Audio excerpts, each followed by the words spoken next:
Hi everyone, welcome back to my channel once again. So in today's video also we are going to paint some simple flowers and leaves. So let's start with today's video with some basic guideline to paint.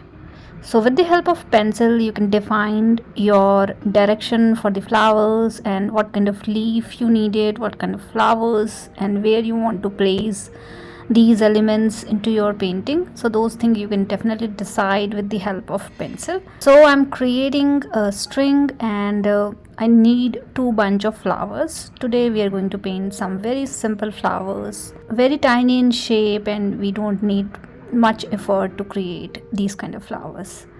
Now I have created these two thicker string for the flowers, and from the middle section or for the tip of this particular string multiple strings are coming.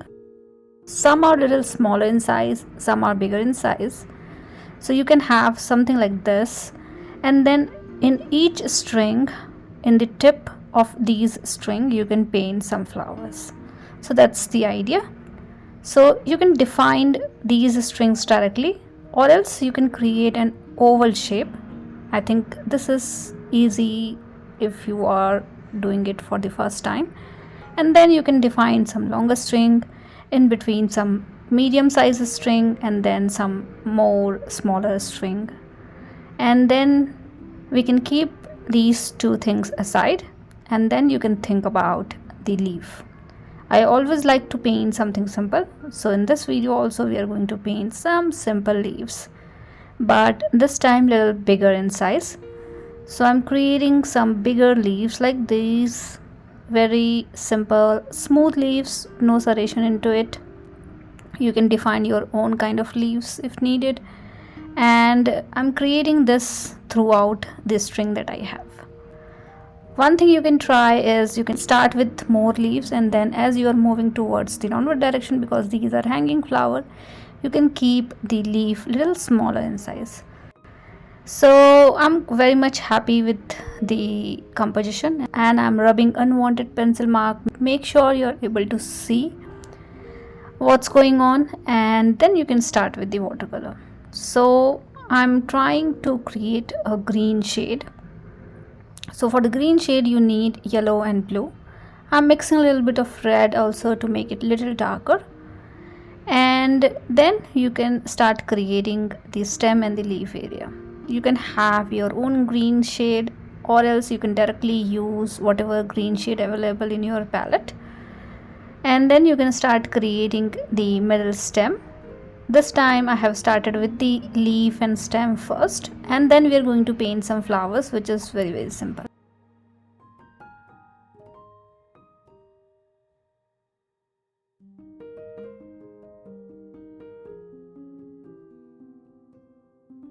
Now for the leaves, I'm switching my brush and I'm using the size 5 round brush, and then you can start painting your leaves. So for the leaves, as leaves are thicker in shape, I'm applying all the pressure I can because I'm using a smaller brush, and you can have little thickness into your structure. I'm also combining multiple strokes together. You can do it using little bigger brush as well, but I like to use a smaller brush, and I like to paint in this way. So very simple to paint, as you can see.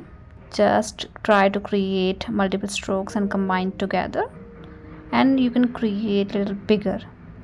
These leaves are not very much in shape, so you can define little different shape for each individual leaf that you have, or else you can also keep the variation in the size as well. So some leaves are smaller, some leaves are bigger, totally fine.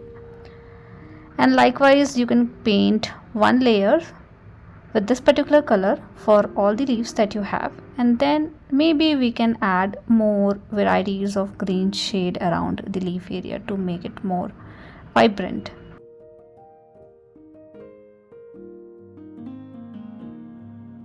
One stroke technique is very important to learn because it is easiest way to paint leaves and flower. So if you don't know about one stroke technique, you can refer to my previous videos wherein I have explained everything about one stroke technique step by step. and I'm giving you a link into my description section, so you can refer to that video if needed. Now we are done with the first layer. As you can see, couple of them are a little lighter and couple of them are more brighter, but totally fine. Now with the help of red color, at the tip of each substring that we have created, you can randomly create some tiny flowers.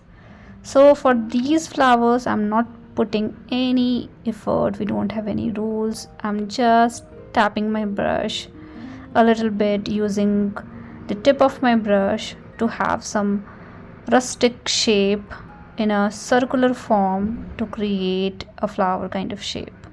These are very tiny, so you can definitely relate these with the flowers. And I'm also keeping some fine negative space in between these red structure that I have. So you can do something like this, and you can repeat the same thing for second bunch as well. So for the second bunch, I'm going in a speed way just to save our time a little bit, but I'm repeating the similar stuff like we did in the first bunch. So you need to take all your time to do these kind of things. Do not try to match my speed, because as I said, I'm showing you these things in a speed way. So you can take a pause and then you can do rest other things. And you can also add little hint of orange in between the red flowers that you have, or you can definitely try some different color as well.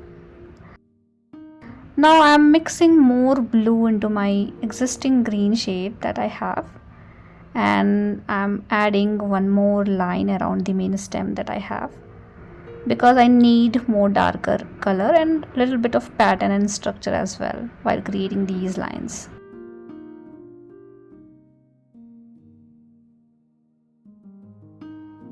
Now add more yellow into the existing green that you have to make it little vibrant, and then you can start creating tiny stems for the flowers. So start connecting all the flowers with the stem, and all the stems are emerging from the tip of that particular string that we have, little rounded shape that we have. And you need to do the same thing for the second group.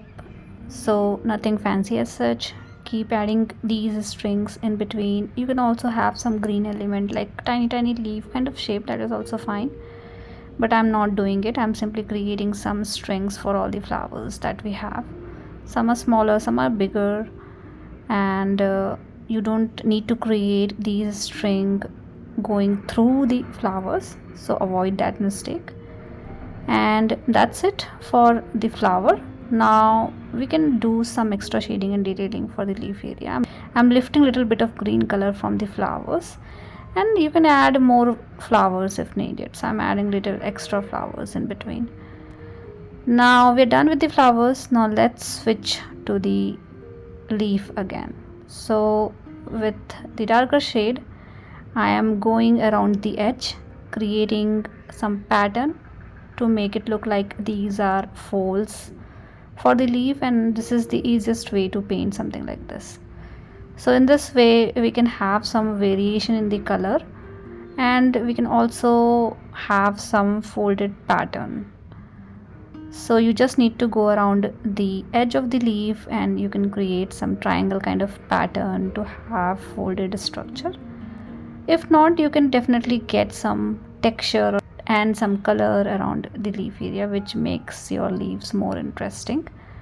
So just repeat the same thing with this particular color, which is more vibrant as compared to the previous one, because in the previous one we have added red color, in this one I have not added any red.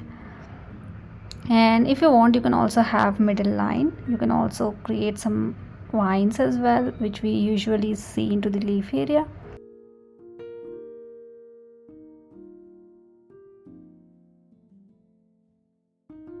So I'm thinking to add one more green color, so I'm adding more yellow to make it little lighter. So this is the second layer. Now add more yellow, and just go around the leaf area again and add some more pattern into the leaf area. So similar kind of things you can try, and you can finish this particular leaves. And I'm almost done with today's video.